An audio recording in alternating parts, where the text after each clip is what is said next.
আসসালামু আলাইকুম বন্ধুরা, আজকে আপনাদেরকে খুবই গুরুত্বপূর্ণ ভিডিও দেখাতে চলেছি।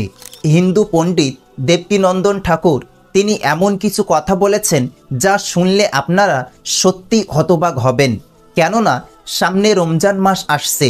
এই রমজান মাস নিয়ে বিস্ফোরক মন্তব্য করেছেন। দেবকীনন্দন ঠাকুর বলছেন, ওটা কি কোনো ধর্ম?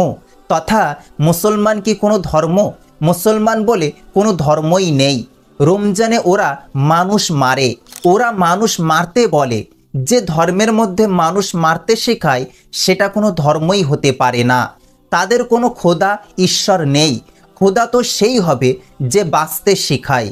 রমজান মাসে মানুষ হত্যা করছো আর বলছো আমরা আমাদের ধর্ম সেভ করছি। এমনকি তিনি ইহুদি খ্রিস্টানদেরকে নিয়েও ও হজরত ঈসা আলাইহিসসালামকে আল্লাহর পুত্র, তাছাড়া আরও ভিন্ন ভিন্ন কথা বলেছেন। তিনি এটাও বলেছেন যে সনাতন ধর্ম তথা হিন্দু ধর্ম শ্রেষ্ঠ ধর্ম। এ সমস্ত বিষয়ে অনেক কিছু কথা বলেছেন যা আপনারা শুনলে সত্যিই আশ্চর্য হয়ে যাবেন। পুরো ভিডিওটি দেখতে থাকুন, খুবই গুরুত্বপূর্ণ হতে চলেছে। এবং এমনই ধরনের এই প্রশ্নের প্রতি উত্তরে ডক্টর জাকির নায়েক যোগ্য জবাব দিয়েছেন, সেটাও আপনারা দেখুন।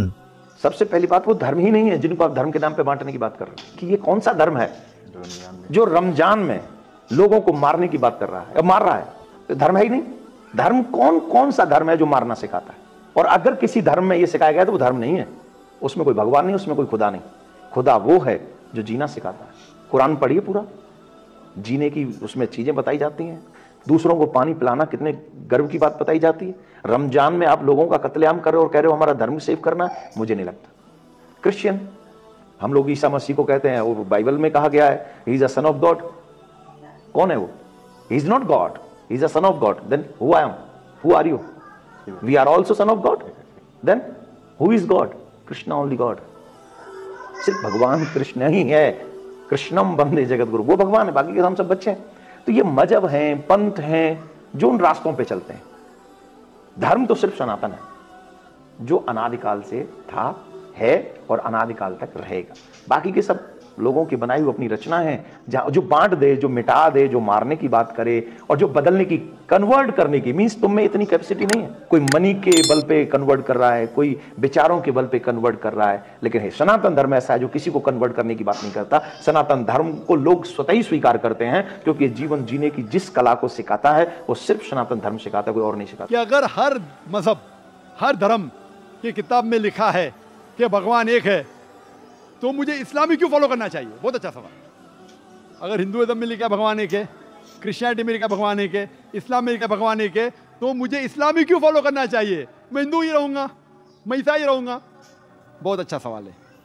मैं ये कहना चाहता हूँ कि जिस तरीके से मैंने तकरीर की थी चंद साल पहले 1993 में इसी कैंपस में, Quran and modern science, Quran और जदीद साइंस, और उसके ज़रिए मैंने ये साबित किया कि कुरान अल्लाह की आखिरी किताब है। अगर आप इस साइंस से दूसरे मज़हब की किताबों को जांचते हैं तो बाकी मज़हब की किताब इस साइंस के टेस्ट पे नहीं उतरते हैं।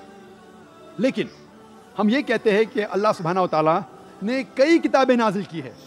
अल्लाह सुब्हानहू व तआला ने कई किताबें नाजिल की। नाम से सिर्फ 4 का जिक्र है कुरान मजीद में, तौराह, ज़बूर, इंजील और कुरान। तौराह वो वही है जो मूसा अलैहिस्सलाम पे नाजिल की थी। ज़बूर वो वही है, वो किताबें जो दाऊद अलैहिस्सलाम पे नाजिल की गई थी। इंजील वो किताब है जो ईसा अलैहिस्सलाम, जीसस का पीस बी अपॉन पे नाजिल की गई थी। और कुरान मजीद आखिरी किताब है जो आखिरी पैगंबर मोहम्मद सल्लल्लाहु अलैहि वसल्लम पे नाजिल की गई थी।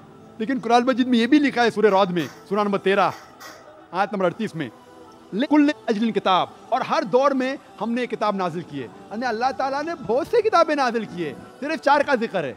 लेकिन जितने भी किताबें कुरान मजीद के पहले नाजिल हुई थी वो सिर्फ एक ग्रोह के लिए नाजिल की गई थी और एक वक्त के लिए नाजिल की गई थी।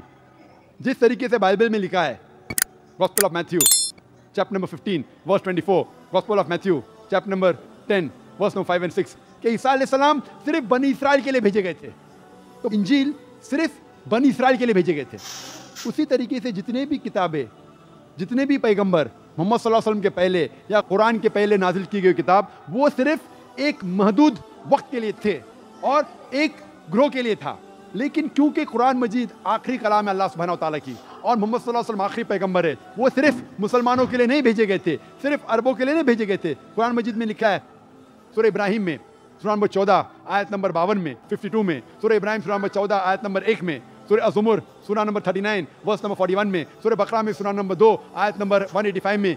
ये कुरान मजीद सारी इंसानियत के लिए नाज़िल किया गया है और मोहम्मद सल्लल्लाहु अलैहि वसल्लम सिर्फ मुस्लिम या सिर्फ अरबों के लिए नहीं भेजे गए थे। कुरान मजीद में जिक्र आता है सूरह अंबिया में सूरा नंबर 21 आयत नंबर 107 में, वमा अरसलनाका इल्ला रहमतल लिल आलमीन, कि हमने मोहम्मद सल्लल्लाहु अलैहि वसल्लम को नहीं भेजा लेकिन सारी इंसानियत के लिए, सारे आलम के लिए और सारे जहां के लिए। तो ये कहना है कि जितने भी किताबें पहले आई, अल्लाह का पैगाम एक ही था, अल्लाह एक है। अल्लाह के पैगंबर अनेक थे लेकिन उनका अहम पैगाम एक ही था कि अल्लाह एक है और हम उसी की इबादत करें। लेकिन वक्त जाने के वजह से जितने भी पहले किताबें नाजिल की गई थी वो वक्त उनमें मिलावट आने लगी।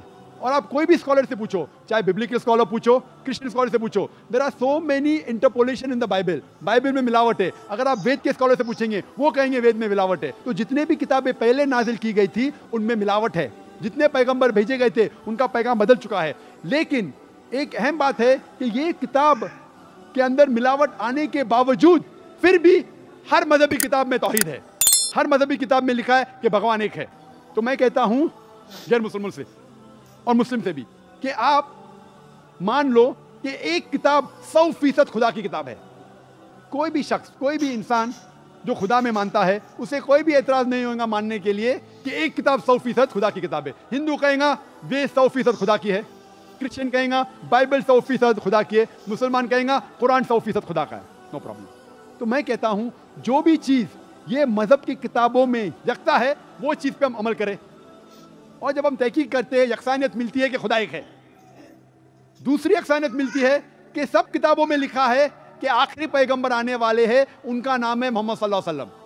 अब बाइबल पढ़ेंगे, बाइबल में लिखा है book of Deuteronomy chapter number 18 verse number 18 में, book of Deuteronomy chapter number 18 verse number 19 में, Song of Solomon chapter number 5 verse number 16 में, in the book of Isaiah chapter number 29 verse number 12।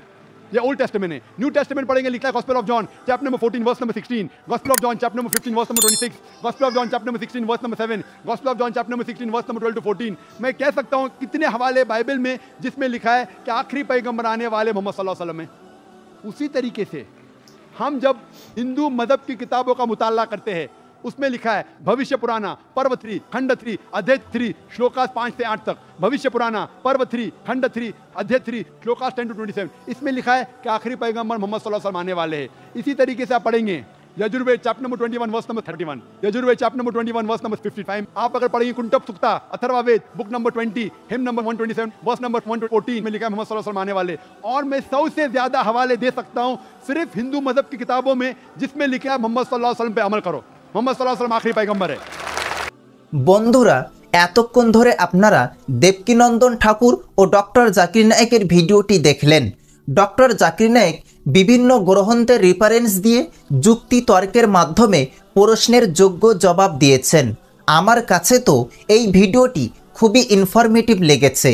আপনাদের কাছেও যদি এই ভিডিওটি খুবই গুরুত্বপূর্ণ হয়ে থাকে তাহলে এই ভিডিওটিকে একটি লাইক দিয়ে সোশ্যাল মিডিয়ার সমস্ত জায়গায় শেয়ার করে সকলকে ও সকল মুসলিম উম্মাহকে দেখার সুযোগ করে দিন। আবারও দেখা হবে পরবর্তী কোনো এক ভিডিওতে ইনশাআল্লাহ। ততক্ষণ পর্যন্ত নিজের এবং আপনজনের প্রতি খেয়াল রাখবেন। আল্লাহ হাফেজ।